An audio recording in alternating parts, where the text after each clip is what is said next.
जय हिंद दोस्तों, रक्षित खन्ना के इस चैनल में आपका स्वागत है। दोस्तों, आज के इस वीडियो में मैं आपको कुछ महत्वपूर्ण जानकारियां दूंगा। इसमें से कुछ जानकारियां जुड़ी हैं नोशनल इंक्रीमेंट पे। दोस्तों, अगर आपको नोशनल इंक्रीमेंट चाहिए तो या तो आप कोर्ट केस करें या फिर आप वेट करिए भारत सरकार के ऑर्डर का। लेकिन उसके बेस पर आप अपने रिकॉर्ड को लेटर लिख सकते हैं। हो सकता है रिकॉर्ड कुछ आपका केस आगे बढ़ा दे नोशनल इंक्रीमेंट देने के मामले में। जी हाँ दोस्तों, एक पेंशनर थे जिनको नोशनल इंक्रीमेंट नहीं मिला था, जिसके बेस पर उन्होंने रिकॉर्ड को लेटर लिखा और रिकॉर्ड ने इनका केस उठा के भेज दिया आर्मी हेडक्वार्टर को। अब आर्मी हेडक्वार्टर में इनका केस पड़ा हुआ है। अगर वहां से सैंक्शन मिल जाती है तो फिर इनको नोशनल इंक्रीमेंट मिल पाएगा। तो इसकी भी जानकारी मैं आपको आगे समझाऊंगा, एक लेटर समझाऊंगा। फिर दोस्तों, कुछ और जानकारियां जुड़ी हैं आपके वेलफेयर से जुड़ी। कुछ नए लेटर आए हैं, वो भी मैं आपको आगे समझाऊंगा। कुछ और जानकारियां जुड़ी हैं 15 लाख अमाउंट के बारे में, वो भी मैं आपको आगे बताऊंगा। कुछ और जानकारियां हैं सर्कुलर 568 के एरियर के बारे में, उसकी जानकारी भी मैं आपको आगे दूंगा।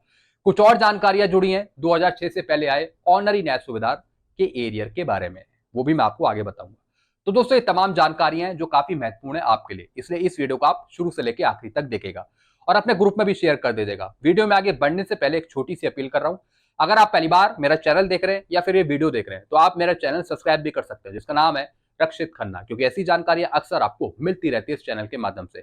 चैनल को आप जरूर सब्सक्राइब करें ताकि जो मेरे वीडियोस के नोटिफिकेशन है वो आपको टाइम पर मिलते रहे और फिर आप हर एक वीडियो देख पाए। चलते हैं दोस्तों पहली जानकारी की तरफ। दोस्तों, एक पेंशनर थे जो रिटायर हो गए थे 30 जून 2022 को। इनको जुलाई का इंक्रीमेंट नहीं मिला था, जुलाई का नोशनल इंक्रीमेंट नहीं मिला था, जिसके बेस पर इन्होंने अपने रिकॉर्ड को लेटर लिखा और रिकॉर्ड से जवाब आया 14 अगस्त 2024 को कि जो आपका केस है वो हमने दे दिया है आर्मी हेडक्वार्टर को। अब आपका केस आर्मी हेडक्वार्टर के पास पड़ा है। अगर वहां से अप्रूवल मिल जाती है, सैंक्शन हो जाता है, तो फिर हम आपको नोशनल इंक्रीमेंट दे पाएंगे। फिर रिकॉर्ड आगे की कार्रवाई करेगा। तो दोस्तों, अगर आपको भी इंक्रीमेंट नहीं मिला, नोशनल इंक्रीमेंट, अगर आप जून में रिटायर हुए या फिर दिसंबर में रिटायर हुए, तो आप अपने रिकॉर्ड को लेटर लिख सकते हैं। एक बार लिख के देख लीजिए कि वहां से क्या जवाब आता है। अगर अच्छा भला जवाब हुआ तो फिर आपको नोशनल इंक्रीमेंट देखने को मिल सकता है आगे, मतलब मिल सकता है। तो एक बार रिकॉर्ड से भी कांटेक्ट करिए इसके बारे में, जैसा कि इन पेंशनर ने अपने रिकॉर्ड से कांटेक्ट किया था। चलते हैं दोस्तों अगली जानकारी की तरफ।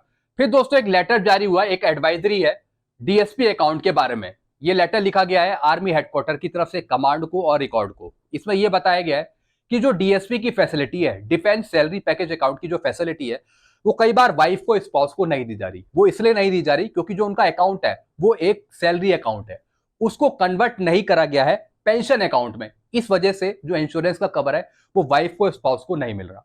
दोस्तों, इसमें बताया गया कि अगर किसी पूर्व सैनिक की मृत्यु होती है किसी दुर्घटना के दौरान, तो फिर वाइफ को, स्पाउस को इंश्योरेंस कवर दिया जाएगा, चाहे वो 50 लाख का हो या फिर 25 लाख का हो। लेकिन इसकी जानकारी वाइफ को, स्पाउस को होनी चाहिए, तभी वो क्लेम कर सकती है इस अमाउंट को बैंक जाकर। तो दोस्तों, सबसे पहले जो भी डीएसपी की फैसिलिटी जो बैंक प्रोवाइड करते हैं, सबसे पहले आपको बैंक जाना पड़ेगा। वहां पे आप पूछिए कि जो आपका खाता है कहीं वो एक नॉर्मल सैलरी अकाउंट तो नहीं है। अगर सैलरी अकाउंट है तो आप उसे तुरंत कन्वर्ट कराएं अपने पेंशन अकाउंट में, डीएसपी पेंशन अकाउंट में, ताकि जो आगे की फैसिलिटी है इंश्योरेंस कवर वो बाद में आपको मिल पाए, वाइफ को, स्पाउस को, अगर किसी पूर्व सैनिक की दुर्घटना के कारण मौत होती है या फिर डेथ होती है। तो यही एडवाइजरी सबको दी गई है कि इसके बारे में जागरूकता फैलाएं। चलते हैं दोस्तों अगली जानकारी की तरफ। फिर दोस्तों, मैं बात करूंगा 15 लाख अमाउंट के बारे में। क्या सभी को 15 लाख रुपए मिलेंगे? दोस्तों, एक मैसेज शेयर हो रहा है, आप इसे समझिए पहले। कृपया ध्यान दें, यह योजना उन फौजियों के लिए जिन्होंने 1965 की या फिर 1971 के युद्ध में भाग लिया था और उन्हें किसी भी सरकारी सोर्स से कोई पेंशन नहीं मिल रही है। यानी आपने भाग लिया है युद्धों में 1965 का, 1971 का, आपके पास मेडल भी है, लेकिन अगर आपको कोई पेंशन नहीं मिल रही, अगर आप कोई पेंशन नहीं ले रहे, तभी आपको 15 लाख अमाउंट का बेनिफिट मिल सकता है। वो भी अभी नहीं, आगे, जब डीएसडब्ल्यू डिपार्टमेंट इस पे सही से आगे कार्रवाई करेगा। तो दोस्तों, जिनको भी पेंशन मिल रही है वो इस योजना के हकदार नहीं है, ऐसा इस मैसेज में बताया गया। कृपया ग्रुप में बार बार 15 लाख का फॉर्म ना मांगे। जी हाँ दोस्तों, अब व्हाट्सएप ग्रुप में बहुत से पेंशनर फॉर्म मांग रहे हैं कि हमें फॉर्म दीजिए, हम डाटा भर के देंगे, हम यहाँ देंगे। लेकिन दोस्तों, ग्रुप में भी यह बताया जा रहा है कि 15 लाख सिर्फ उन्हें देंगे जिनको पेंशन नहीं मिल रही है। वही अपना डाटा भेजें अपने रिकॉर्ड को, जिला सैनिक बोर्ड को, या फिर कहीं भी आप भेज रहे हैं। जिनको पेंशन नहीं मिल रही उन्हीं के केस आगे देखे जाएंगे। चलते हैं दोस्तों अगली जानकारी की तरफ। फिर दोस्तों एक और लेटर जारी हुआ है और दोस्तों ये है सीएसडी कैंटीन से रिलेटेड। 5 जून का ये लेटर है जिसमें बताया गया है सभी पूर्व सैनिकों, विधवाओं, वीर नारियों को सूचित किया जाता है कि आप अपने सीएसडी स्मार्ट कार्ड पर किसी भी सीएसडी कैंटीन से लिक्योर या फिर ग्रोसरी सामान ले सकते हैं। जी हाँ दोस्तों, एक लेटर जारी हुआ था पहले जिसमें आप कहीं भी अगर आपके पास सीएसडी का कार्ड है तो आप कहीं से भी सीएसडी से सामान ले सकते हैं, चाहे वो ग्रोसरी हो या फिर लिक्योर हो। बस कार्ड आपका वैलिड होना चाहिए, कार्ड आपके पास होना चाहिए, फिर देश के आप किसी कोने से भी आप सामान ले सकते हैं। ये लेटर आप ले सकते हैं क्योंकि कई बार सीएसडी में जो बैठे रहते हैं वो कई बार मानते नहीं है जब तक कि उनको कोई प्रूफ ना दिखाओ। तो अगर ये लेटर आपके पास होगा तो आप डायरेक्ट उनसे बातचीत कर सकते हैं अगर आपको वो मना करते हैं सामान देने से, चाहे आप देश के किसी भी कोने में सीएसडी में जा रहे हो। चलते अगली जानकारी की तरफ। फिर दोस्तों ये लेटर लिखा है पीसीडीए स्पर्श ने और ये लेटर लिखा गया है chief manager state bank of India को।